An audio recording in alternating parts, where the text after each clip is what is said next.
Hello, AI 2016-17. My name is Rolf. If you have been in ISEC for a while, you will perhaps remember me. I was a PAI a few years ago, 2013-14. In fact, I first sat where you sit now in 2011 when I was incoming AI VP Finance. I was on two teams in that role, and then I had the pleasure of being president of ISEC International 13-14. And it's about that year that I've been asked to tell you some things. I thought I would tell you in three short videos.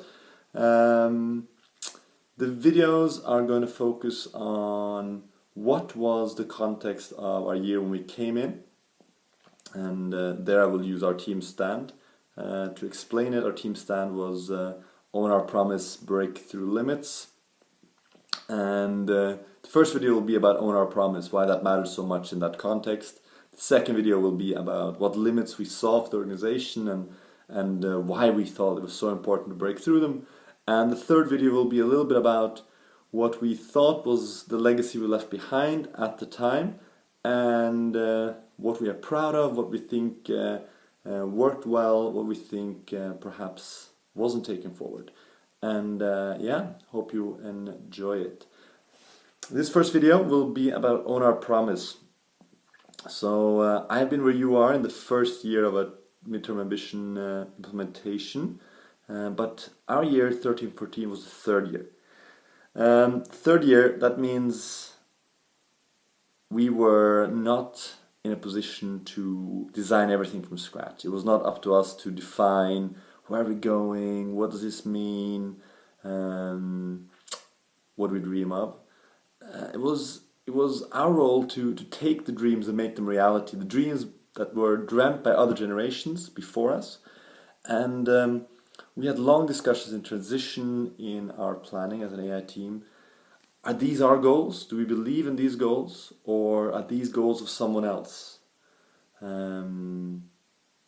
These statements, do they matter to us personally?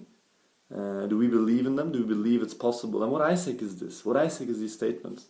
And those two things we came to, first of all, was that the goals mattered because they were a real ambition set by the organization. And if we didn't go for it 100%, if we didn't try 100%, then the organization would not feel like it had gone for it. It would not feel successful because it wouldn't reach it, and it would not feel like it had tried everything in its power to reach it. And we believed it was possible. If we put the right strategy, if we had the right belief, if we committed as an organization, we believed very much it was possible. And the statements, what do they mean specifically, but also what do they mean in general? And for us, they meant a bigger ISEC, a better ISEC, an ISEC that wasn't mistaken to be a student card at the UN, but an ISEC that people had heard of. It was an ISEC that developed leadership in every experience. It was an ISEC that was not the world's best kept secret. It was an ISEC that went beyond campuses, beyond students, beyond sculling and transition parties to be an ISEC of the world for the world, an ISEC to transform this world, and young people having a role in that. So that's the kind of ISEC that these statements talked about, and we wanted that ISEC to happen. For us, this became big ISEC, make it happen. And yeah, owning our promise was the first part of that, because it's not just about saying, yeah, let's go, you can do it. You have to own it. You have to feel it. It has to be yours.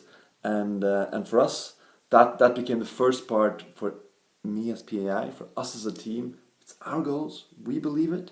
And we went to IC, to our network, and said, and now let's believe it together. And that was our first mission, because there was so much questions. Is it possible? Were the goals set right? What the statements mean? Do I understand it? Do I believe it? Doesn't matter. Do we believe it? Do we own it? Let's do it. And that was the first part of the context of our year. Own our promise.